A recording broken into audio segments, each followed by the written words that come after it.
30 वर्षात बरेच टप्पे मानकर ट्रस्टने पार पाडले।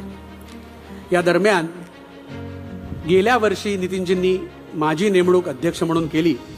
या ट्रस्टशी मी गेली 20 वर्ष जोडला गेलो होतो। ट्रस्टचं कार्य पाहता प्रामुख्याने जाणीव झाली की हे विदर्भापुरती मर्यादित न राहता नितीनजींची प्रेरणा एवढी मोठी आहे की त्याचं प्रथम कार्य महाराष्ट्र आणि नंतर देशभर पसरवावं।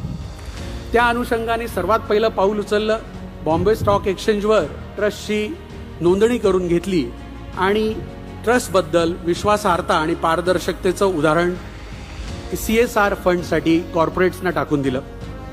त्या BSC लिस्टिंगतर्फे आम्ही विदर्भातील पहिली ट्रायबल युनिव्हर्सिटी आदिवासी विद्यापीठ करण्याच्या प्रयत्नात आहोत आणि त्यासाठी नितीनजींनी महाराष्ट्र राज्य शासनाकडे 200 एकर जमिनीची मागणी केलेली आहे।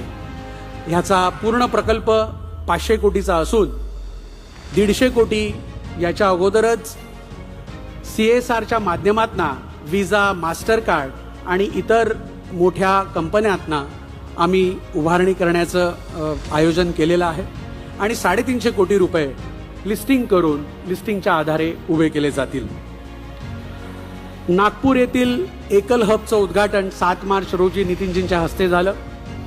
अशा प्रकारची 93 एकल हबे आम्ही महाराष्ट्रातील 93 तालुक्यात उभारणार आहोत आणि त्याच्या अन्वये सामाजिक बांधणी आणि आमचं एकल विद्यालय याचं दृकश्राव्य माध्यमातून सॅटेलाइटद्वारे प्रक्षेपण करून आदिवासी विद्यार्थ्यांपर्यंत पोहोचवणार आहोत।